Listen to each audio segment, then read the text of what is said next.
You probably have heard about IQ, intelligence quotient. You've heard about EI, emotional intelligence. But do you know there's something called SI, spiritual intelligence?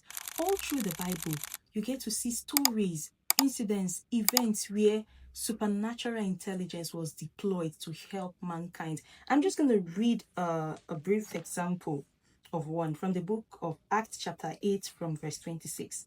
Now, an angel of the Lord said to Philip, "Go south to the road, the desert road that goes down from Jerusalem to Gaza." So he started out, and on his way, he met an Ethiopian eunuch, an important official in charge of all the treasury of Candace, Queen of the Ethiopians. This man had gone to Jerusalem to worship, and on his way home was sitting in his chariot reading the book of Isaiah the prophet. The Spirit told Philip, "Go to that chariot and stay near it." Then Philip ran up to the chariot, and then he spoke to the man, explains to the man, taught the man the meaning of what he was reading, because he was reading from the book of Isaiah, but he didn't understand. And the eunuch said, "How can I understand this when someone has not explained it to me?" And that was why Philip, the Spirit of God, directed Philip there to explain to this eunuch what he was reading. And this eunuch later on was baptized.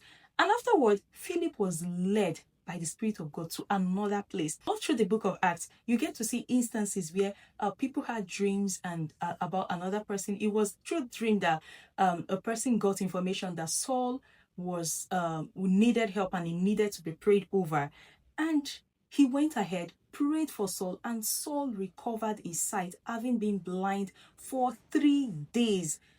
If you're doing life alone based on just your IQ, based on just your EI, you're shortchanging yourself. You need something called SI, spiritual intelligence. You need spiritual forces to give you heads up on things.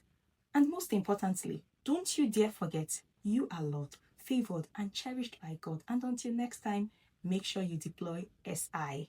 Bye.